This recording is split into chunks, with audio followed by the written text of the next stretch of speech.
హల్లెలూయా. ప్రభునందు ప్రీతి అని పిల్లరా, నేటి వాక్య ధ్యానం కొరకు మిమ్మలను ప్రేమతో ఆహ్వానిస్తూ ఉన్నాను. నేటి వాక్య ధ్యానముగా 44వ కీర్తన 17వ వచనం నుండి దేవుని లేఖనాన్ని చదువుకొని ధ్యానం చేసుకుందాం. ఇదంతయు మా మీదికి వచ్చినను మేము నిన్ను మరువలేదు, నీ నిబంధన మీరి ద్రోహులము కాలేదు. మా హృదయము వెనుకకు మరలిపోలేదు, మా అడుగులు నీ మార్గమును విడిచి తొలగిపోలేదు. అయితే నక్కలున్న చోట నీవు మమ్మను బహుగా నలిపియున్నావు, గాఢాంధకారము చేత మమ్మను కప్పియున్నావు. మా దేవుని నామమును మేము మరచియున్న ఎడల, అన్య దేవతల తట్టు మా చేతులు చాపియున్న ఎడల, హృదయ రహస్యములు ఎరిగిన దేవుడు ఆ సంగతిని పరిశోధింపక మానునా? నిన్ను బట్టి మేము వధింపబడుచున్నాము, నిన్ను బట్టి దినమెల్లా మేము వధింపబడుచున్నాము, వధకు సిద్ధమైన గొర్రెలమని మేము ఎంచబడుచున్నాము. ప్రభువా, మేల్కొనుము, నీవేళ నిద్రించుచున్నావు? లెమ్ము, నిత్యము మమ్మను విడనాడకము. నీ ముఖమును నీవేళ మరుగుపరిచి ఉన్నావు, మా బాధను మాకు కలుగు హింసను నీవేళ మరచియున్నావు. మా ప్రాణమును నేలకు కృంగియున్నది, మా శరీరము నేలను పట్టియున్నది. మా సహాయమునకు లెమ్ము, నీ కృపను బట్టి మమ్మను విమోచింపుము. ఆమేన్. ప్రభునందు ప్రియదేని పిల్లరా, చదువుకున్న లేఖ నిమిత్తమే ప్రార్థన చేద్దాం. సకలాశీర్వాదముల కారణం తిరిగిన తండ్రి, మా మంచి దేవానికి వందనాలు నాయన.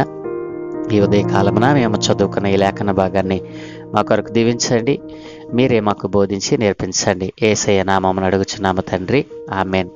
ప్రభునందు ప్రియ దేవుని పిల్లరా, ఈ 44వ కీర్తనలో మరి ఈ రెండవ భాగము, కీర్తనల 5 గ్రంథాలలో, కీర్తనలో 5 భాగాలలో రెండవ భాగము నిర్గమకాండ గ్రంథంలో రాయబడినటువంటి మరి సందర్భాలను ఉటంకిస్తూ రాయబడినట్లుగా మనం మొదట్లో చెప్పుకున్నాం. ప్రియదేని పిల్లరా, ఇశ్రాయేలు జనాంగం దాస్యపు బ్రతుకులో ఉన్నప్పుడు ఐగుప్తు దేశంలో వారు ఏ రీతిగా మరి బ్రతికారో, వారి అన్యజనులతో కలిసి వారు ఏ రీతిగా మరి సహవాసం చేశారో, ఆ బ్రతుకుల నుండి దేవుడు విడిపించినప్పుడు, దేవుడు మమ్మలను మరి నడిపించి మమ్మలను మంచి స్థలానికి తీసుకెళ్తే బాగుండును అనుకుంటున్నటువంటి సమయంలో దేవుడు వారిని మోషేను పంపి మరి దాస్యపు బ్రతుకుల నుండి విడిపిస్తాడు.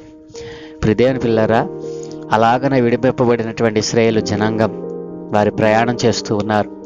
అనేక మార్లు దేవుని మాటకు, దేవుని విధులకు విరుద్ధంగా నడిచారు, దేవునికి కోపం తెప్పించారు, దేవుని మీద సణిగారు.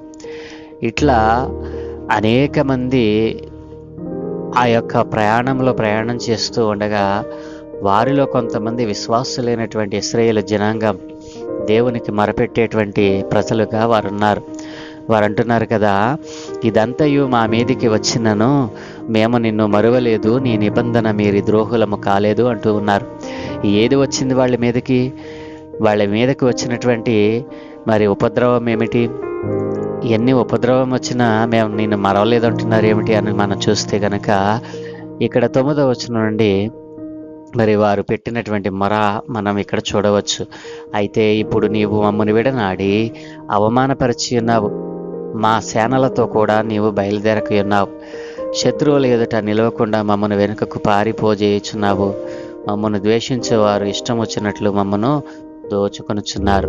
భోజన పదార్థముగా ఒకడు గొర్రెలను అప్పగించినట్లు నీవు మమ్మను అప్పగించి ఉన్నావు. అన్యజనులలోనికి మమ్మను చెదరగొట్టి ఉన్నావు.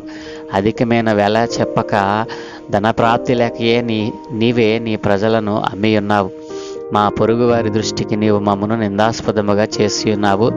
మా చుట్టూనున్న వారి దృష్టికి అపహాస్యాస్పదముగాను ఎగతాళి కారణముగాను మమ్మను ఉంచి ఉన్నావు. అన్యజనులలో మమ్మను సామెతకు హేతువుగాను, ప్రజలు తల ఆడించుటకు కారణముగాను మమ్మను ఉంచి ఉన్నావు. నన్ను నిందించి దూషించే వారి మాటలు వినగా, శత్రువులను బట్టి పగ తీర్చుకొని వారిని బట్టి నేను దినమెల్లా నా అవమానముతో నేను తలపోయిచున్నాను, సిగ్గు నా ముఖమును కమ్మి ఉన్నది అంటూ ఈ విషయాలన్నీ కూడా దేవునికి మొరపెడుతూ అంటున్నారు కదా, ఇదంతయు మా మీదికి వచ్చినను మేము నిన్ను మరువలేదు, నీ నిబంధన మీరి ద్రోహులము కాలేదు. మా హృదయము వెనుకకు మరలిపోలేదు, మా హృదయము వెనుకకు మరలిపోలేదు, మా అడుగులు నీ మార్గమును విడిచి తొలగిపోలేదు అని కొంతమంది విశ్వాసులైన ఇశ్రాయేలు జనాంగంలోని ప్రజలు దేవునికి మొరపెడుతూ ఉన్నారు. మరి దేవుడు ఒకానొక దినాన్న వారు చేసినటువంటి అతిక్రమము, ఆజ్ఞాతిక్రమాన్ని సహించలేక దేవుడు వారిని విడిచిపెట్టేసినటువంటి సందర్భం, శత్రువుల చేతికి అప్పగించినటువంటి సందర్భం, అన్యజనులలోనికి వారిని చెదరగొట్టినటువంటి సందర్భాలు అనేకములు వారి జీవితంలో చూశారు.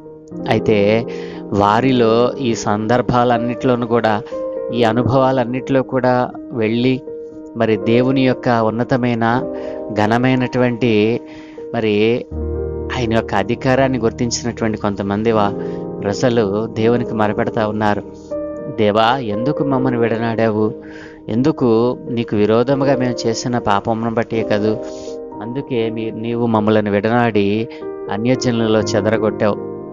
మా సేనతో పాటు నీవు యుద్ధమునకు బయలుదేరటం లేదు. మా సేనలను మరి అన్యులైన వారికి అప్పగిస్తూ ఉన్నావు. మమ్మను అవమానకు హేతువుగా చేస్తూ ఉన్నావు.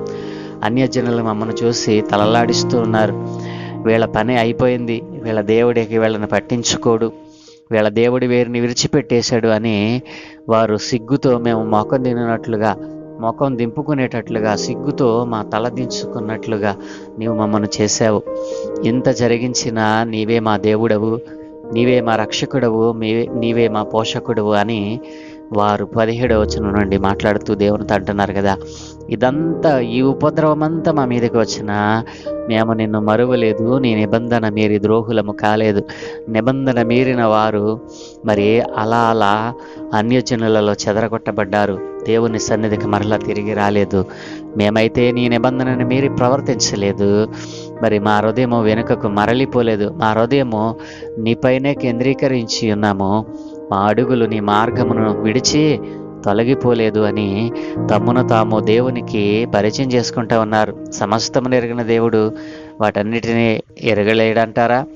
తప్పకుండా ఎరిగే ఉంటాడు. ఎందుకంటే అక్కడ వ్రాయబడినటువంటి మాట మనం జ్ఞాపకం చేసుకున్న ఎడల, హృదయ రహస్యములు ఎరిగిన దేవుడు ఆ సంగతిని పరిశోధింపక మానునా అని వారు అంటూ ఉన్నారు. హృదయ రహస్యములు ఎరిగినటువంటి వాడు మన సర్వాధికారి అయినటువంటి దేవుడు. ప్రియదేని పిల్లరా, హృదయ రహస్యములు దేవుని వశం. కాబట్టి నీ హృదయంలో నీవు ఏమి మరి ఆశిస్తున్నావో, నీ హృదయంలో దేని కొరకు కోరుకుంటున్నావో, దేనిని ఆశిస్తున్నావో, దేనికోసము నీవు పాటుపడుతా ఉన్నావో, హృదయ రహస్యములు ఎరిగిన దేవుడు ఆ సంగతిని పరిశోధింపక మానతాడా? సమస్తమును ఆయన ఎరిగినటువంటి వాడు.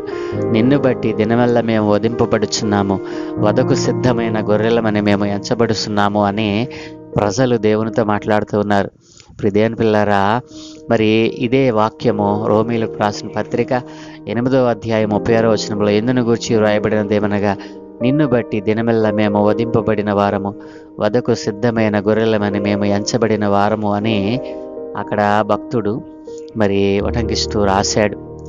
ఈ సందర్భాన్ని బట్టే అక్కడ వ్రాయబడింది. ప్రియదేని పిల్లరా, కాబట్టి ప్రభువుని అంటున్నారు కదా, ప్రభువా మేల్కొనుము, నీవేళ నిద్రించుచున్నావు, లెమ్ము, నిత్యము మమ్మను విడనాడకము, నీ ముఖమును నీవేళ మరుగుపరిచి ఉన్నావు, మా బాధను మాకు కలుగు హింసను నీవేళ మరచి ఉన్నావు, మా ప్రాణము నేలకు కృంగి ఉన్నది, మా శరీరము నేలను పట్టి ఉన్నది, మా సహాయమునకు లెమ్ము, నీ కృపను బట్టి మమ్మను విమోచించము. కాబట్టి ప్రియదేని పిల్లారా, దేవుని యొక్క ఆజ్ఞాతిక్రమం జరిగితే, దేవుడు పైన ఇశ్రాయేలు ప్రజలను ఏ రీతిగా అయితే మరి అన్యజనులకు అన్యజనులలో మరి ఆయా పరిస్థితులకు వారిని అప్పగించాడో, ఎప్పుడైతే దేవుని యొక్క సర్వాధికారాన్ని గుర్తించినటువంటి ప్రజలు దేవునిని మొరపెడి దేవుని యొక్క సన్నిధిలో తాము తగ్గించుకొని తమ జీవితాలను మరి తెలియచేసినప్పుడు దేవుడు అంటున్నాడు కదా, దేవుడు హృదయ రహస్యములను ఎరిగినటువంటి దేవుడని, ఆయన సమస్తమును చూడగలడని, సమస్తమును చక్కపరిచేటువంటి అధికారం ఆయనకే ఉందని గ్రహించినటువంటి ప్రజలు అంటున్నారు కదా, మా సహాయమునకు లెమ్ము, నీ కృపను బట్టి మమ్మను విమోచించు అని ప్రజలు ప్రార్థించినట్లుగా, ఇశ్రాయేలు జనాంగం ప్రార్థించినట్లుగా ఇక్కడ మనం చూడవచ్చును. అవును ప్రియదేవుని పిల్లరా, హృదయ రహస్యములు ఎరిగినటువంటి దేవుడు నీ అవసరతలో ఆయన ఎరగడంటారా?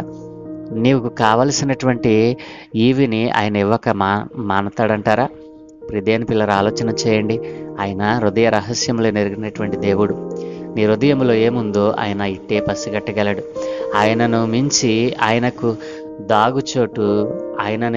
దాగుచోటు మరొకటి ఏదైనా ఉందా?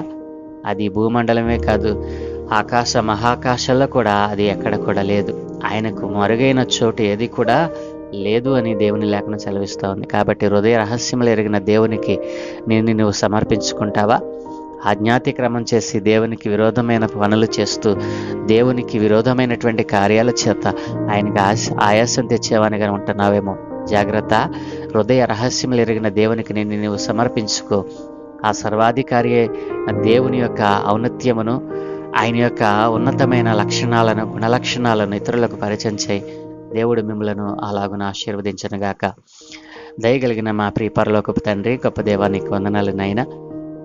ఈ దినం మాకు ఇచ్చిన ఈ మంచి సమయాన్ని బట్టి మీకు వందనాలు అయ్యా. ఇంతవరకు మేము ధ్యానం చేస్తున్న భాగాన్ని నా కొరకు దీవించండి. అవును తండ్రి, ఇశ్రాయేలు ప్రజలు ఆజ్ఞాతిక్రమం చేసి వారు ఏ రీతిగా నష్టపోయారో అయినా హృదయ రహస్యములు ఎరిగిన మీకు మొరపెట్టి తమ్మును తాము తగ్గించుకొని అయా మిమ్మల్ని గణపరిచిన విధానం బట్టి మీకు వందనాలు. ఈ రోజున మేము కూడా నైనా మాకున్నటువంటి పలుకుబడిని, ధన సమృద్ధిని బట్టి అయ్యా, మాకున్న ఆస్తిపాస్తులను బట్టి ఒకవేళ నిన్ను విసర్జించి నీ ఆజ్ఞాతిక్రమాలు చేస్తూ ఉన్నామేమో.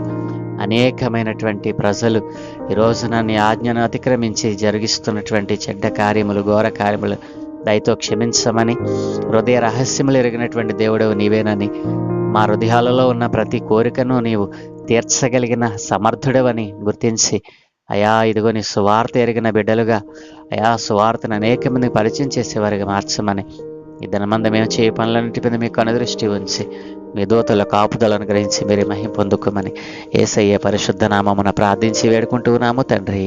ఆమేన్, ఆమేన్, ఆమేన్.